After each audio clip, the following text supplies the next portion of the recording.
And where better to find the answer than Dublin, home to some of the greatest treasures of the Celtic world. The legacy of a culture that spans over 2,000 years. So I've never seen anything like this boat before. It really is special, isn't it? It's a very, very special one. This really is an exquisitely made piece.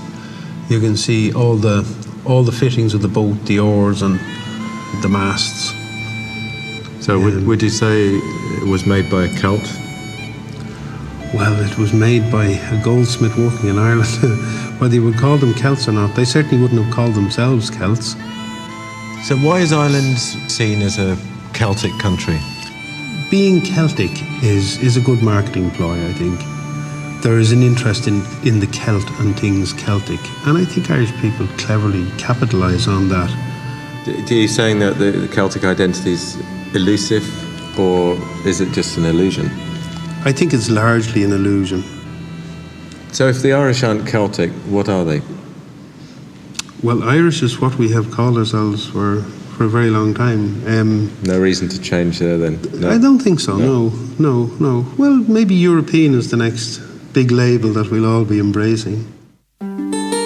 Lots of people will be shocked to hear that the Irish aren't Celts at all. And if the Irish aren't Celts, what about the Scots and the Welsh?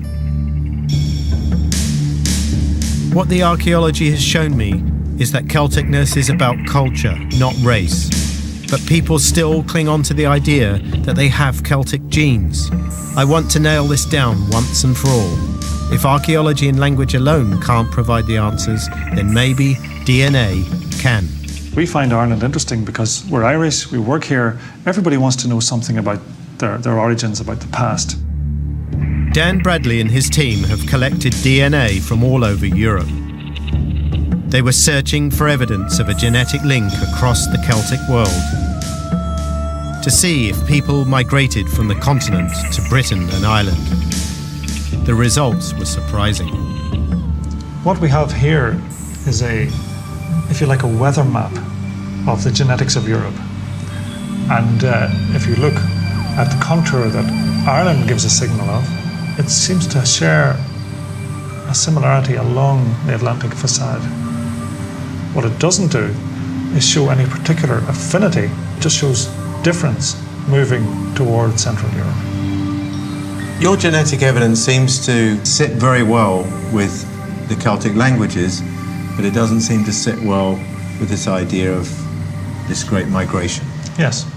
So really you're saying the Irish have always been here? As have the Welsh and the Scottish. I think it's very credible that the population of this island hasn't changed that much since the start of farming 6,000 years ago. There's no genetic evidence that there was once a Celtic race, an ethnic basis to the shared culture we call Celtic.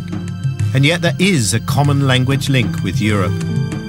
So the Celtic languages must be much older than the Iron Age Celtic culture by thousands of years, long before the Greeks ever coined the word Celt.